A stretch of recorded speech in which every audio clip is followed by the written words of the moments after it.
বাসের অনুষ্ঠান। আমরা সবাই জানি বাস কলকাতার প্রাণ।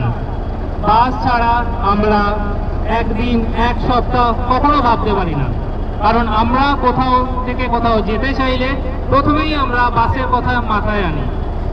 আচ্ছা, আমরা যদি একটু পিছিয়ে দেখতে চাই, যদি একটু কলকাতার ইতিহাসের কথা ভাবতে চাই, সেক্ষেত্রে আমরা দেখব কলকাতায় বাস কিন্তু আজকেরকার নয়। আজ থেকে 196 বছর আগে কলকাতায় প্রথম বাস নামে। বাসটি ছিল ধর্মতলা থেকে ব্যারাকপুর 3টি ঘোড়ায় টানা বাস। সম্প্রতি আমরা বাস যাত্রা অনুষ্ঠান করেছিলাম, অনেকেই হয়তো সেখানে দেখেছিলেন। আমরা কলকাতার বাসের ইতিহাসকে সেখানে ফুটিয়ে তোলার চেষ্টা করেছিলাম একটি প্রদর্শনীর মাধ্যমে।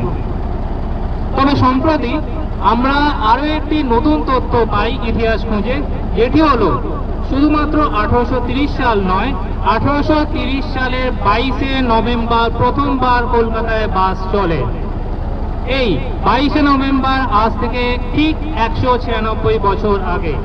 তো সেই দিনকে মাথায় রেখে, সেই দিনকে সম্মান জানিয়ে বাসের ইতিহাসকে আমরা আরো আগিয়ে নিয়ে যেতে এবং দশকের পর দশক, শতকের পর শতক যেন কলকাতায় বাস থেকে যায়, কলকাতায় পাবলিক ট্রান্সপোর্ট থেকে যায়, সেই আশাই আমরা করি। এবং এই দিনটিকে উদযাপন করার জন্য আজকে আমাদের তরফ থেকে এই ছোট্ট আয়োজন।